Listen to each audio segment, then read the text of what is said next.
Welcome back to the Blackhawks Conversation. Today we have an interview with Ben Pope from the Chicago Sun-Times. I'm sure you're familiar with Ben Pope. We go over a lot of really cool stuff around the Blackhawks. Everything we talked about is timestamped in the description below, so be sure to check that out if you want to jump around from topic to topic. If you're new here, I post videos after every single Chicago Blackhawks game doing an in-depth post-game analysis. I'm also live on this channel for every single Blackhawks game, so be sure to subscribe so you don't miss that. Enjoy the interview. I wanted to start off by asking you about Artyom Levshunov. He's a guy that seems to be a lot more micro-analyzed than any other young player or prospect in the organization. I think in part due to maybe who he was selected over. But when you combine his high risk, high reward style of play and his inexperience and overall development so far, you get a lot of, say, pessimism and negativity in the fan base about what he could be in the future. I just kind of wanted to get your thoughts on his play so far this year and maybe what his ceiling is and if he can become that number one defenseman he was drafted to be.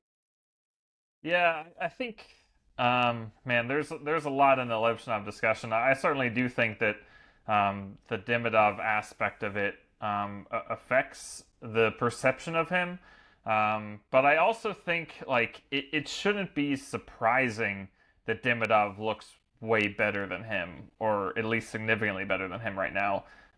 For one, Demidov is a forward, Levshunov is a defenseman, and typically defensemen take longer to develop. And secondly, Levshunov was especially raw for a defenseman when the Hawks picked him. I mean, he'd only been playing high-level hockey 2 or 3 years. Belarus is not a country that produces a lot of top prospects, and he had just come over to North America 2 years before they picked him. And I think they knew it would be a longer timeline for him to get up to speed. And the reason that he's even been in the NHL the past year is because the one thing where he wasn't raw, where he was NHL ready, was his physical strength. And that's kind of the biggest precursor to being able to physically handle this level. Like, they're not going to put somebody who just can't, deal with the physical bruising and intensity of the NHL in the NHL. But they are willing to put someone like Levshunov, who physically can handle it, but mentally is going to take a while to be able to handle it. They're more willing to let someone like that learn by trial by fire. And so that's kind of what they've done with him. I think also the fact that he didn't prove, maybe the most eager to be in Rockford also maybe influenced that a little bit. But certainly that shouldn't, make their decision for them just because a prospect, isn't the biggest fan of playing in the minors. If that's the best thing for them, then that's what they should be doing. But in their opinion, they feel like the NHL is the right place for him, and they also feel like with him going through these struggles and with his play falling off a bit in the second half of January, what he needs isn't more games, which he'd be getting if he was in Rockford, but just more practice time to work on specific elements that they feel like he needs to improve with coaches one-on-one, with coaches that will be working with him in the future once he is back playing again, and getting a bit of a rest over the break and then getting back to it instead of just playing and playing and playing, which they feel like he's already done plenty of this year. I mean, he was leading the team in ice time for a long stretch of the season, and that schedule was pretty grueling leading up to the Olympic break. I think the ceiling is still high. Like, I think also fans are a little bit, perhaps misled sometimes by just the way he skates, that it doesn't look like he's going 100%, but he actually is. It's just he has kind of a weird stride with that, and it looks like he's gliding, but actually that is, with his body type, the most efficient way for him to move. So there's a lot of factors that go into this perception, and I'm not going to say it's been a perfect year for him. Those were some pretty atrocious games before the break, especially the one in Pittsburgh that led to this demotion of sorts, but I still don't think it should be that surprising, and I think it's going to take years to really see what kind of defenseman he could turn out to be, and I think there's still a very good chance that he is a very solid long-term top four or top pair defenseman in the NHL. It just takes a while, especially for a guy like him who does have a long way to go in terms of the hockey IQ, mental processing side of things, and still has a language barrier and a bunch of other things that should, ease up over time. Yeah, I agree. I'm also super optimistic. I haven't had a doubt about him. Obviously, he's so young, and for me, the big thing is we've already seen that ability for him to take over games offensively, and he's done that a few times this year. And to me, that no doubt there's that potential still there. And when he's 23, 24, 25, I'm really excited to see where his game is at. Yeah, I feel like that Um, stretch around New Year's was really impressive. That was the best I've seen from him. And if you're a fan that maybe is feeling discouraged about it, I would encourage you to go back and watch some of those games. I think the Islanders game and a few before and after that, where he really was taking over, and that's kind of the glimpse of what he can be. It's just a process to get him to doing that more consistently. yeah, for sure. I wanted to ask you about kind of the team as a whole. Obviously, Jeff Blashill's first year here, and talks a lot about culture and building habits, winning hockey, winning habits.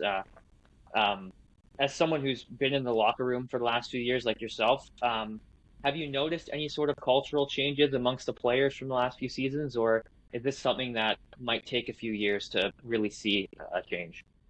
Well, the mood is definitely better in the locker room this year, and I wouldn't say that's entirely because of Blashill. I think the fact that there are more young guys who are, happy to be there and bringing that youthful energy is part of that. Especially because some of the young guys are pretty, outgoing, uplifting guys. Nazar and Oliver Moore, in particular, that adds something to the room. And also the fact that it's been a little bit better season in terms of wins and losses is going to inherently make the mood better as well. But I do think Blashill's done a really good job with that and with really everything in a tough situation that he walked into. It feels like the practices have been very well laid out. Players have talked a lot about how they feel like every single drill has a clear purpose for them and also corresponds with a portion of the video review session that preceded it, where they look at something that the coaches want them to improve. They watch video of it, then they go out and do practice drills specifically to address that. And then on the game day, it's talked about further of how to implement that into the game. That's something a lot of players have brought up kind of unprompted as something this coaching staff has done really well, which is certainly important with so many young guys who do have a lot of learning to do. And he also, I would say, Blashill brings a little bit more of authority. He has, it's not that he's aggressive or mean or anything, but he does have more of a vibe of this is an NHL head coach, and he definitely knows what he's doing more so than some of his predecessors did. And there is a little bit more of harshness and gruffness when he wants to be, even though he's still a nice guy generally and well liked by his players. He can definitely crack down in certain moments and show a little bit more emotion out there at practice or behind the bench. So I think he's done a good job with a lot of those things, and I feel like the culture stuff is one of them. Yeah, for sure. I think him having that resume too of having coached in the NHL prior, and certainly the types of players he's coached too, and Datsuk Zetterberg and Kucherov in Tampa. I'm sure the players know that and respect that, and yeah, I'm sure that helps a lot. And I like the direction he's taking the team. I love the way they were playing at the beginning of the year. Going back to the culture, the physicality, the standing up for each other. You have that Connor Bedard quote of "We're not going to take any crap this year," and I just love that. And for me, being a lifelong Hawks fan, and you know, coming through this rebuild in the tough times, that was really great to hear, and I love seeing them play that way. And it felt like things were starting to ramp up, and we're starting to kind of get out of this rebuild. And I think he's a good coach for it. Yeah, I feel like he did learn a lot from that Tampa stint with John Cooper. I mean, he learned a lot from Detroit too. I think as we saw the past few years with Richardson and Colleton, like your first NHL stint, you're going to do some things wrong and you're going to learn from that. And I think Blashill recognized that that was the case in Detroit. And then he was able to take a step back, go to Tampa, work with one of his closest friends and one of the best coaches in the league, and Cooper, and kind of hear from him of, okay, this is what you should do. This is what you should do more that you've already been doing. You should do this less. You should never do this. And really take a lot from him. And now then apply the lessons from both of those stints here. And I think he's a better coach than he used to be. And just the way probably Luke Richardson will be when he gets a second job, if he ends up, in a few years after this Nashville assistant stint. So it does matter having experience, and that also allows coaches to build up more confidence in the right way to do things, and I think we're seeing that for sure with Blashill. Yeah, I mean, the penalty kill is a great example of that. Taking it directly from Tampa system, applying it here, and you have the number one penalty kill in the NHL. Um, a big part of that, I think, is Ryan Greene. He's somebody I wanted to ask you about. His emergence is, I think, surprised everybody this year. Obviously, not expected to even make the team, and then he does opening night, and you haven't been able to pick him out of the lineup since. And um, his ability to not only play up and down the lineup, but to thrive whatever line he's playing on. I think due to his simple and safe brand of hockey that he does so well. Really, personally, I love him on the top line with Bedard. Um, do you think he's somebody going forward that can be a top six forward long term, or do you think he's more destined to be that bottom six kind of two-way guy, just due to the amount of talent we have coming up through the pipeline and Frondell and Kansterov and who knows who else is going to be here in the future? Well, it's funny you mentioned Greene. He actually was killing it at practice today. They did a kind of a 2-on-2 horizontal across the rink game, and he was dominating that. He was deking out guys, and he was really standing out. He seems like a guy who really benefited from the break, where he was. I mean, this is his first year in the NHL. He never even played in the AHL. He was playing significant minutes. I think he was worn down a bit in those last few weeks before the break. He got scratched in Columbus somewhat controversially, and I think that stamina was a factor in it. And I think having that break helped him, along with a bunch of other guys, come back more rejuvenated for this final stretch run. And certainly he has shown that he can hold his own in many different roles. I think he has a lot more versatility and offense to him than we realized. I kind of thought of him as more of a third, fourth line checking center with that defensive focus. And he definitely is more well-rounded than I gave him credit for. And I think he's also, expanded that well-roundedness during the course of the year, which has been impressive. I think it's going to just take some time to see exactly what role he might fill long term now that he has opened those eyes and shown that he might be able to kind of break out of the box that he had been put in before. The scoring is going to be the big factor in that. Like, his finishing hasn't been great this year, and he's acknowledged that. In college, he wasn't a high percentage finisher either. So he's working on his shooting, but there's only so much you can do sometimes with that. Like, some guys are just not going to be that efficient around the net, and if he manages to improve in that or not improve in that is going to determine if he really does have top six upside once this lineup gets fleshed out. But even if he's not a consistent top six player, but he's kind of a bottom six guy who you can move into the top six if you have an injury or that sort of thing, that's still very valuable. And I was actually just thinking today, like, what if Ryan Greene turns into a really good NHL player? What if he's a 40, 50 point guy? I don't think anyone had been counting on that by any means, but when you have so many different young guys with promise, like sometimes they just hit, like Louis Crevier turning into what he's become this year that nobody expected, and that's the advantage of having that much volume, is that you're going to have some guys that exceed expectations, and right now it looks like Ryan Greene has a decent chance of doing that long term if he can keep up what he's done this year. Yeah, and if he can maybe, I mean, who better to learn how to finish from than a guy like Connor Bedard? Maybe if he can try to mimic that shot a little bit. I mean, who knows? Yeah, he's been him and Louis Crevier. I was going to ask you the question about Greene, and it was between him and Crevier. It was one of those two guys. Obviously, they're two of the biggest surprises this year. Um, I want to know what you thought of Louis Crevier the first time he was put in the shootout by Blashill. Because I remember I was watching that game and I was like, what is he thinking? Why is he putting Louis Crevier? And then he didn't score. And I was like, see, you shouldn't have him in here. And then he goes again and he scores. And this guy's getting breakaways now and just unbelievable. So I want to know kind of what were your thoughts when he got put in the shootout for the first time? Um, well, I think it was in that Washington game, right? That it was a long shootout, so it wasn't like he was one Yeah. of the first three guys. But then they did put him in earlier in the Tampa game where he scored. I wasn't actually covering that. I was off that night. But that was cool to see. I mean, he scored that beautiful goal in the breakaway against Shesterkin in that Rangers game in December. And then he also had scored in a few just practice shootouts. And I think the combination of those two things made Blashill think, hey, maybe let's give him a chance. And you do see sometimes defensemen around the league, get a little hot streak in shootouts, even if they just have one move. They go a few times, and then maybe you take them out once goalies kind of get that sample size on what their one move is. But I was a Hurricanes fan growing up, and I remember when Jacob Slavin first came into the league.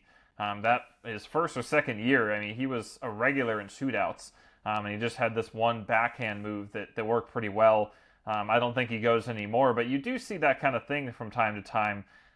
But it was cool for Crevier. I talked to him recently about that. I actually have a story on kind of the Blackhawks shootout strategy coming soon, and he gave a little bit more insight into that, and that he didn't really feel any pressure when he goes out there. And it's been just in general, his offensive improvement has been fun to watch, from a guy who really didn't have any offense in him at all to then a guy who could skate with the puck and pass the puck but not do much else, to now one who's a real offensive threat and has by far the hardest shot on the team, one of the hardest shots in the league, and is even kind of learning how to get to the net and get below the blue line. It seems like every month there's a new skill he unlocks in terms of the offensive side of the game, and it's cool to see. I mean, it seems like he, throughout the past 3-4 years as a pro, has just broken through every ceiling that you assumed he had. And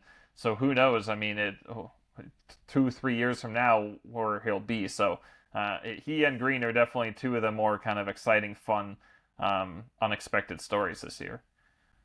Yeah, absolutely. Sticking to defenseman here, a guy I've always been really high on and optimistic about, even though there's been a lot of ups and downs, maybe more downs, is Kevin Korchinski. And he got called up earlier in the year for a couple games, and I thought he looked really good in the second game. And now he's back up here, and I think in part probably due to Kaiser's injury. Do you anticipate him being up here maybe beyond Kaiser coming back, or do you think he's strictly just Wyatt Kaiser's replacement and then he's destined to go back down to Rockford? I'm not sure what the plan is for this call up. Blashill didn't commit to him playing games in it, which maybe indicates that it's not for the rest of the season or anything like that. That it is more of a temporary, because of Kaiser's injury. And I don't think Kaiser's going to be out too long. Like I think he might just miss like a week or two of the season. It was kind of a well-timed injury that it happened right before the break for him. But as far as Korchinski, I think he still needs to gain a lot of strength to be able to hold his own in the NHL. He just really struggles with boxing out. And this defensive system that the Blackhawks run really emphasizes boxing out. That's a big thing for Blashill. And Korchinski really just doesn't fit that mold right now. We haven't seen him much in the NHL this year, but even just those 2 games when everybody got sick in January, I noticed that he still was really struggling with that.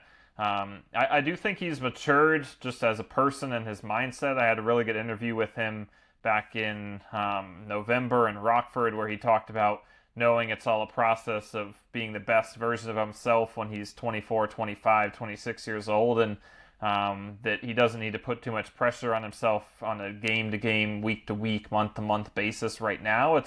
I do think he's matured with that, but physically he has a lot more maturing to do. It's kind of the opposite of Levshunov there, where they're not as comfortable letting him learn trial by fire in the NHL because he just doesn't have that physical strength that Levshunov does, even though Levshunov has plenty of other things to work on, as we discussed. And the interesting thing is that, like, last summer, Korchinski talked about gaining more strength, and then he didn't really. Like, he made the decision to not really increase his weight because he didn't want to slow him down and kind of take away from one of the strong parts of his game. And I do get that, but I think he's just got to find a way to get more muscle on him, to get his weight up over 200. or over 190. I don't remember exactly what his weight was, um, in order to be able to succeed at this level. And so I'm curious to see if he's chooses to do that, and then if he's able to do that, I think that's really like before we can get to anything else, he has to get stronger. Yeah, for sure. I agree. And um, maybe him taking some advice from Nick Lardis on how to put on some weight would be good for him. I have to ask you about Connor Bedard, obviously. To start the year, he was playing, I mean, like the generational talent you drafted him to be, right? And not only top five in points in the NHL, but he was starting to change the narrative around not only himself, but the entire Blackhawks team and the young core that they're building here. Um, Fast forward to now, obviously him and Nazar have missed a significant amount of time, and the team has performed obviously not as well, missing their top two centers like any other team would. And he's still not 100% after that shoulder injury. At least the production says that. And to add insult to injury, he gets left off Team Canada while Macklin is thriving and doing amazing things over there. Um, but I think us as Blackhawks fans who watch him all the time, we know the type of player he can be. So if you had to give one message to people who maybe don't watch him every night, don't watch every Hawks game, and maybe doubt his ability to be what I think us Hawks fans know he can be, what would that message be?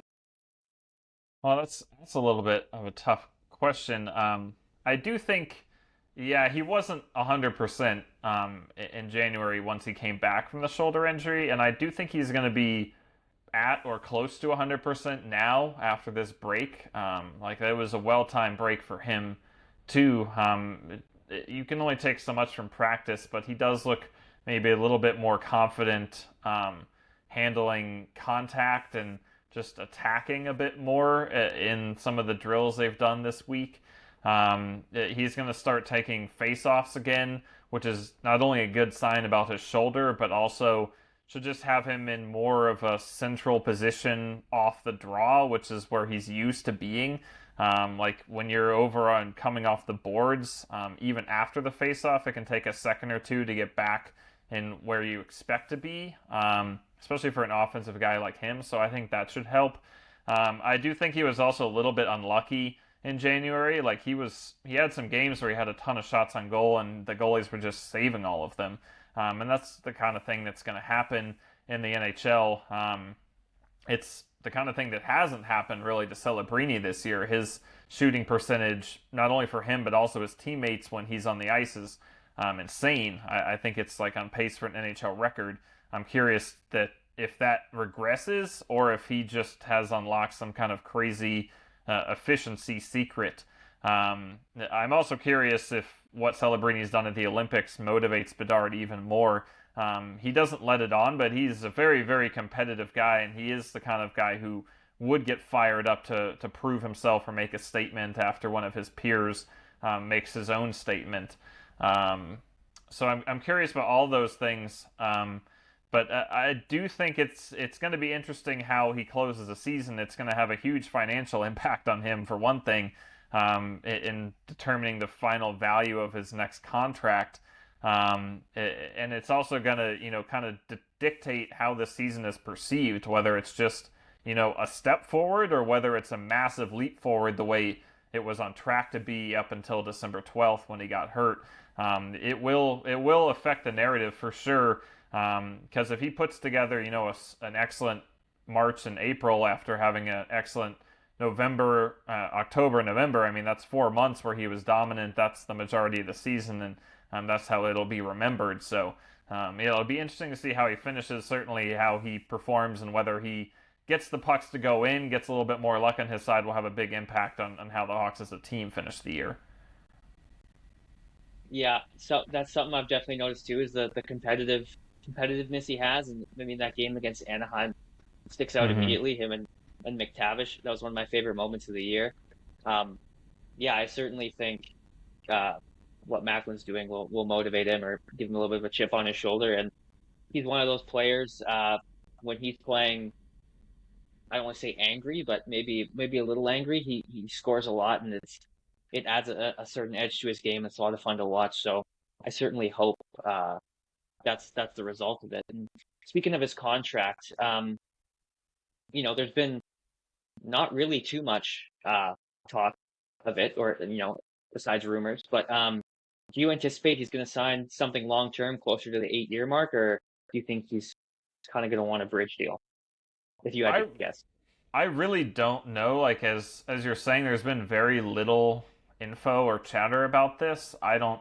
I think it's been pretty much tabled till after the season, as far as I know. I do think it'll end up being long term. Like if I had to bet on something, I think it would be close to or at a max term contract. I don't think his commitment to the Blackhawks is in question at all. I think if he did take a bridge deal, it would be just because of financial stuff that he felt like that would give him the best chance to maximize his career earnings, not because he wanted to give himself an out sooner. I really don't think that's a factor whatsoever. It's really just about the business side of it, in terms of financials and everything. But I really don't know that much yet. Like they've kept this pretty quiet, and I don't think there's been a ton going on really, with this during the season. Yeah, there's certainly, at least from my perspective, yeah, there's been nothing. I mean, you would know more than I would, but yeah, there's I haven't heard a thing. All just fan speculation, and I mean, I certainly hope he signs for 8 years. I think we're all kind of hoping that. And yeah, going back to even his time in Regina, he definitely strikes me as a player who's loyal to his team, and especially a team that drafted him first overall. So I would agree. If I had to bet on it, I would think it'd be closer to that 8 year mark. Um, to circle back just a little bit to Korchinski, his contract is also up, and I was curious to know. Um, that's kind of an interesting one. Like, what do you think his contract might look like? Yeah, that was one I did think about the other day. I haven't really dug into it too much yet. I feel like I've been focused on the pending UFAs and the deadline, and then after that, it'll shift more to the RFAs. I don't think it's going to be that much. I mean, maybe it could be kind of similar to what they gave Lucas Reichel 2 years ago, where he gets 2 years instead of one, and a little bit of a pay raise, and but it's not a big commitment. It's kind of okay. Let's see what kind of development and progress you can make. Um, I don't know exactly though. That is going to be interesting. Really, the whole RFA group is going to be kind of interesting.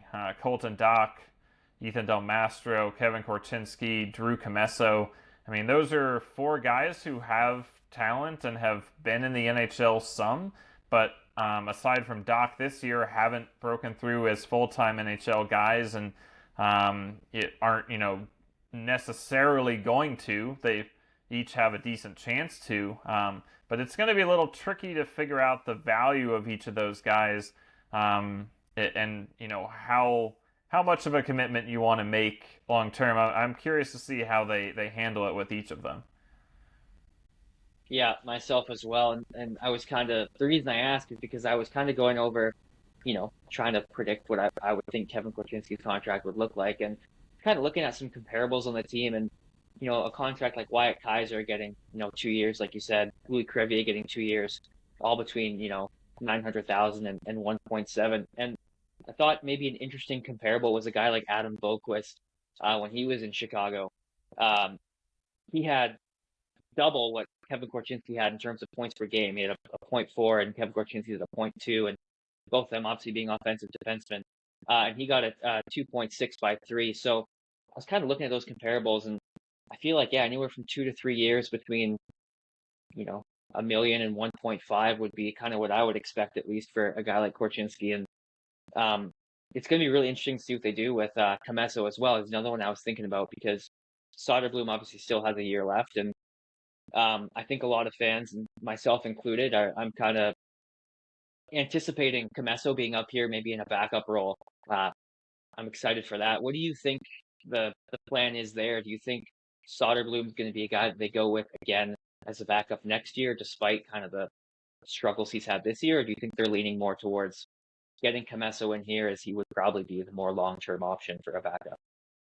Yeah, I think partly it'll be determined by how Soderblom does down the stretch here. I think if he continues to play the way he has, which is not great, they would definitely consider um, moving on from him, or at least not making any commitments to him for next season, kind of opening up the backup role for competition. Um, so it's a big stretch for him if he can turn it on down the stretch to cement his job security a little bit more. If I were Kyle Davidson, I would want to get Drew Commesso at least a few NHL starts during the stretch run of this year. Certainly, he opened eyes with that Nashville performance. Rockford is not a very strong team right now. Like, he's not getting a ton of support down there. It's not like they have a great playoff push to prioritize. So I would want to see some of how he could fare over a little bit larger NHL sample even before we get to the offseason, especially because he's up for a new contract. I'm not getting the sense that's necessarily likely. Certainly, if there's an injury, that would happen. Otherwise, I'm not sure that's going to happen, but that's what I would do. If I had to bet on what they will do, though, I think they'll just continue riding Knight and Soderblom till the summer, and then figure it out then, or not figure it out and just kind of let it be figured out at the start of next year. Yeah, and I mean, if there's one thing we know about Kyle Davidson, he's extremely patient. Um, Speaking of his patience, a lot of people out there are calling for him. I mean, we've heard it for years now. Are calling for him to get help up front and on the forward core with Connor Bedard, and we're getting to that point now. Especially at the start of this year, you're seeing that rebuild slowly coming out of it now, and the expectations next year are certainly to be competitive and be a winning team and make a push for the playoffs, whether they make it or not, be in the mix. And do you think it's getting to that time where Kyle Davidson might need to add something up front, might need to make that that big move, or do you think he's still going to be relying on internal help? Like I said, the guys that aren't even here yet, like the Frondells and the Kansterovs, and the guys who are surprising too, like Ryan Greene. I mean, you never know what you have in some of your draft picks. So. Yeah, I don't expect it to be a busy summer for them. For one thing, like last summer, the free agency class is pretty weak. I think the trade market's going to be pretty weak. Just with the way the cap is right now, every team can easily keep all of their good players, and so we're just not seeing many good players become available or move right now. And also, as you mentioned, Davidson is very patient, and he's continually emphasized that this is going to be handed over to the young guys, as it already has been to a large extent, and let them see where they can take it, and then he'll assess a couple of years from now what holes might need to be filled from outside, and by that point the cap will start to stabilize and more teams will enter a rebuild and there might be more talent available. But I would be surprised if they brought in a big name this summer, even beyond the fact there won't be many big names available most likely. I think Frondell and Kanserov are going to be the two big additions, the guys who hopefully will add a little bit more spark to the top six and flesh things out more. I think there's also the factor that they have a lot of guys now. Like, you need to preserve roster spots for them. That's a big reason why they may well trade Murphy and Dickinson and Mikheyev at the deadline, is because they need to open up spots for players. You'd like to get Lardis back up for the stretch run. Frondell will be coming in, potentially Sasha Boisvert. As we talked about, Korchinski and Del Mastro would be possibilities to get more NHL time. I mean, they need to clear a few spots. Even now, looking right now, they've had the fourth line of Slaggert, Foligno, and Doc in camp, but that's with Teravainen at the Olympics. So when Teravainen comes back, then you're looking at either Doc or Slaggert being moved to healthy scratch.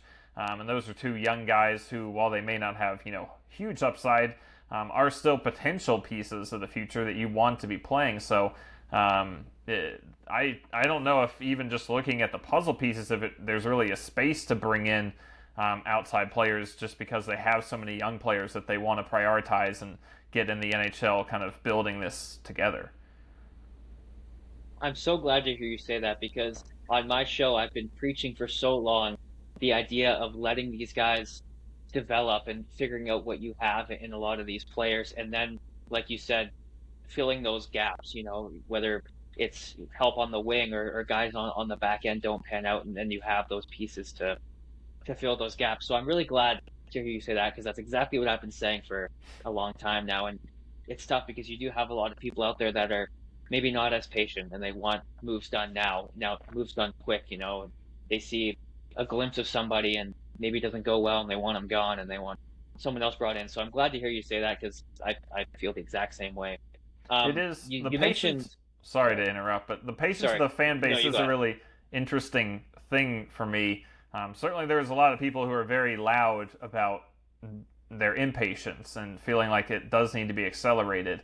Um, but I wrote about the kind of the fan patience of the rebuild back at early in last season, so October 2024, and I put out a poll about how fans felt about the pace of the rebuild. And then a few weeks ago, I put out the exact same poll again with the same wording and everything. And I think in October 2024, 53% of fans felt like the rebuild was moving at the right pace.